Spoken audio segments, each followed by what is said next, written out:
Today we're going to talk about something very close to me, how to create decompression in your back when you have acute pain. So acute pain is when that initial back pain starts to happen. For me, when my back pain started to happen, I started to feel tingling down my legs. I had a lot of sciatic pain. When it got so bad last year that my foot was dead. I couldn't move my right foot.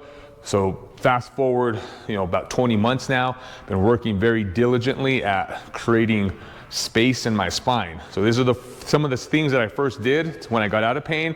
I've been in that position now about 4 or 5 times over the last 20 months. So some of the things you have to resort to instantly is what I found is get down to your knees. Sometimes the floor is a very long way away if you have pain. You can't bend down that far.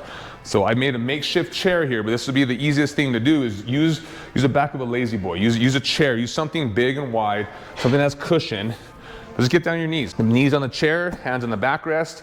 You can let your feet hang off. I try to actually push my heels out to the side to create that Goda position. And I'm creating length in my spine. I'm actually letting my hips drop back. I'm just gonna hang on here and breathe.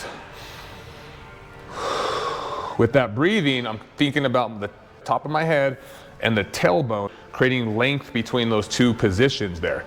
And as I start to relax, everything starts to relax through the hips. I also try to push the hips back, right? I'm trying to stretch out the glutes. But if you can get here, this is a primary position to get to so you can start to create decompression here in the spine. For me, my issues, I have herniated discs, L2, L3, L3, L4, L4, L5.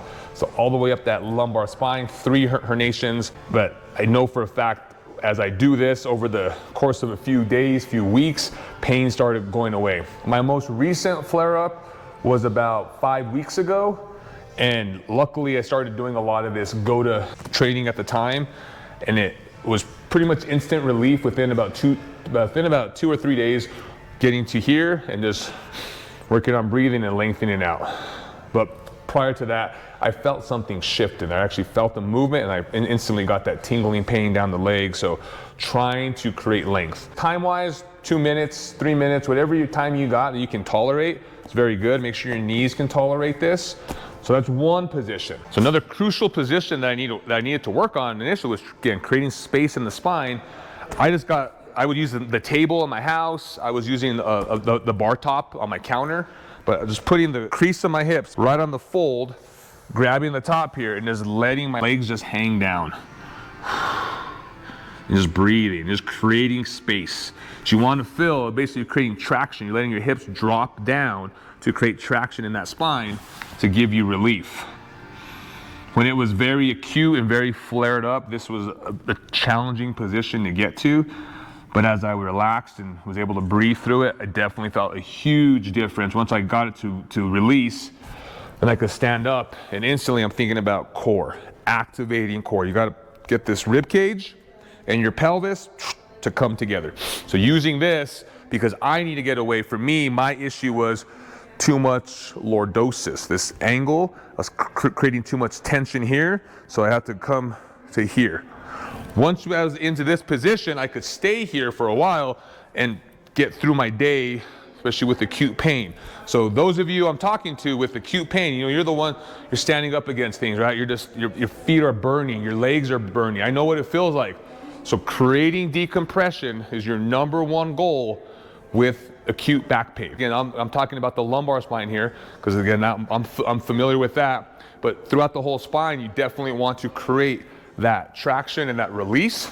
Different ways of doing this, but this is what I found to be the most beneficial from the very beginning of acute back pain.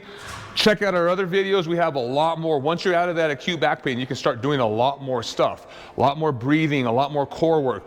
Our other videos are there, our Goda specific videos, our weight shifting, our ability to breathe, our bridging, all those things are very important. You need to work on that. But again, getting out of pain is primary, #1. Then start to work on getting back into function, because movement is key. Movement will save you. If you don't move, you're gonna start atrophying, you're gonna start getting weak, and then the likelihood of getting cut on is probably gonna happen.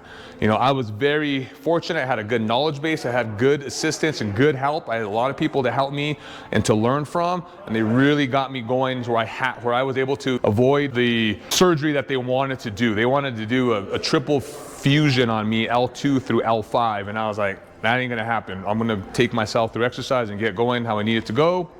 So 20 months later, here I am, surgery-free, and feeling way better than I ever have felt. So if you have any questions, comments, you want to know more, let us know below, but we're here to help you. Go live life beyond the gym walls.